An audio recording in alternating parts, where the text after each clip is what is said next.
Hey everyone, this is Mr. Frank with another short Wednesday night lesson. I hope you and your families are doing well. We sure miss seeing you guys on Wednesday evenings.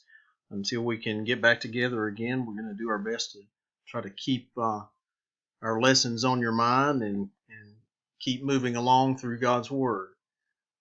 Last week, as you may recall, we left off where Jonathan had warned David that King Saul was angry with him and that he needed to leave. And if you may remember, he did this by shooting his bow and arrow and having a young boy go retrieve the arrow for him.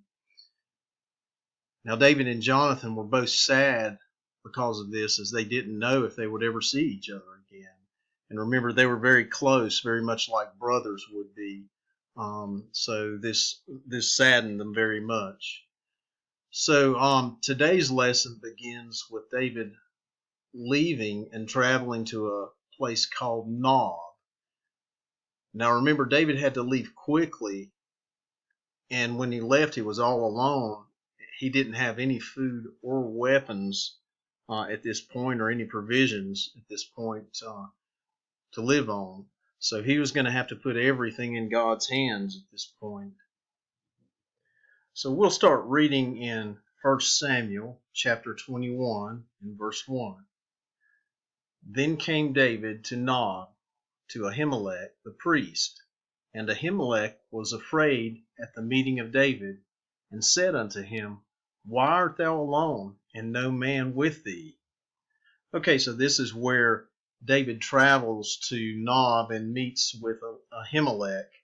And Ahimelech is the high priest. And it appears as if this is where the tabernacle is located at this time.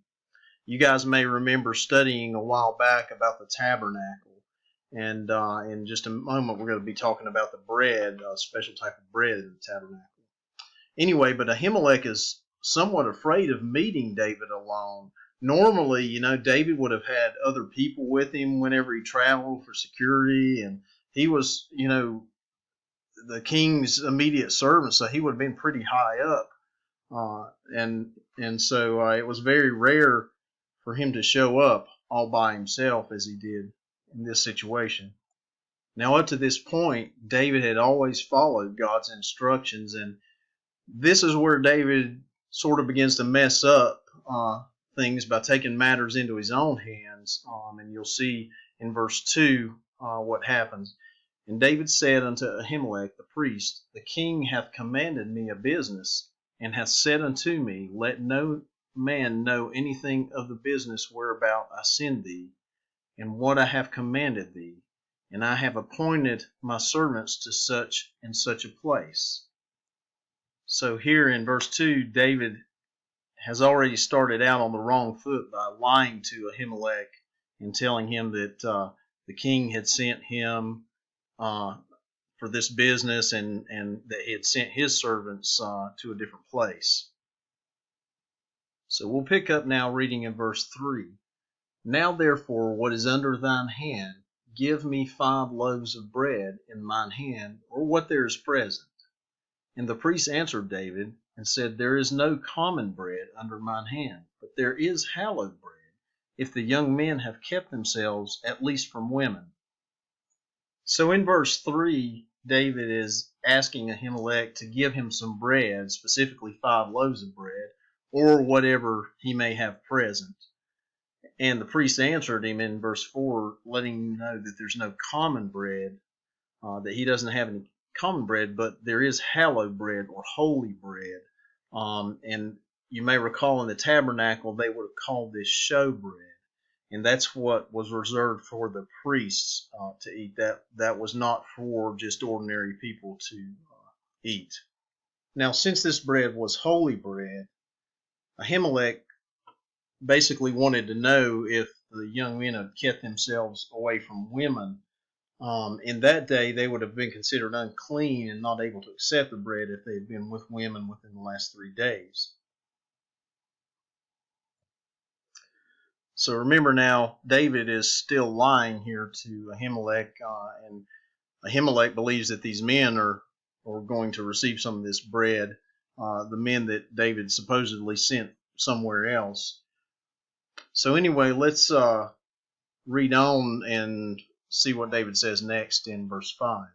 And David answered the priest and said unto him, Of a truth, women have been kept from us about these 3 days since I came out, and the vessels of the young men are holy, and the bread is in a manner common, yea, though it were sanctified this day in the vessel. So the priest gave him hallowed bread, for there was no bread there but the showbread that was taken from before the Lord to put hot bread in the day when it was taken away.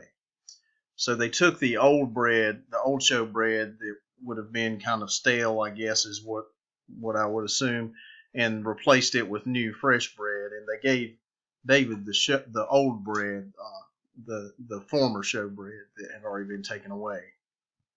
Let's go ahead and read verse 7. Now a certain man of the servants of Saul was there that day, detained before the Lord, and his name was Doeg, an Edomite, the chiefest of the herdsmen that belonged to Saul. Now if you look at the picture to the left, it shows a man looking on from behind, kind of around the wall there, and I'm assuming that's Doeg kind of looking on and seeing what's going on here, and in a way kind of spying on David there. Now remember, Doeg was an Edomite, he was the herdsman that belonged to Saul. So keep this in the back of your mind. This will be significant in some upcoming lessons. So just remember that name for the future. Let's pick up at verse 8 now. And David said to Ahimelech, And is there not here under thine hand spear or sword? For I have neither brought my sword nor my weapons with me, because the king's business required haste. So once again, I'll refer to the picture on the left. As you see, David is holding a sword out, and Ahimelech standing over to the side of him there. Now this is a very special sword, as we'll see in the next verses. We'll pick up on verse 9. And the priest said, The sword of Goliath, the Philistine, whom thou showest in the valley of Elah, behold, it is here, wrapped in a cloth behind the ephod. If thou wilt take that, take it, for there is no other save that here.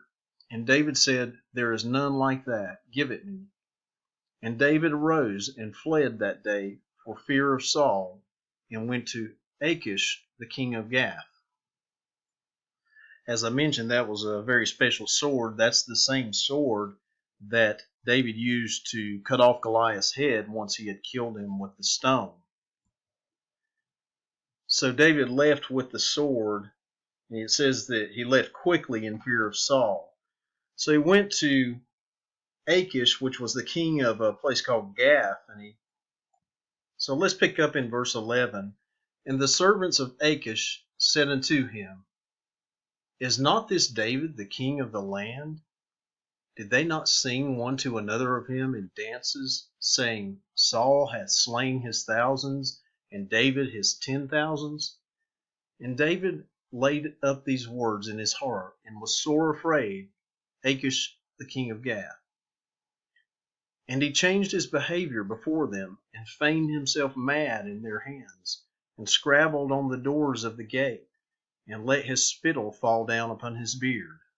So David's plan didn't really work out too well for him here, because some of King Achish's servants had recognized him and realized that he was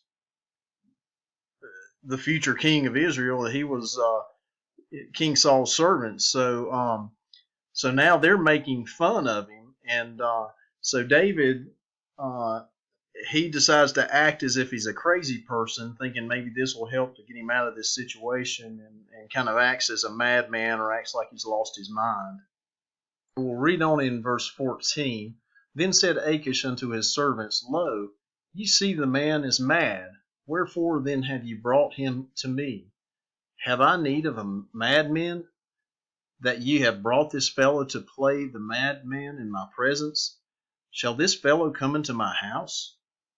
So as you can see, things aren't going too well for David at this point, and he's not really sure what's going to happen next.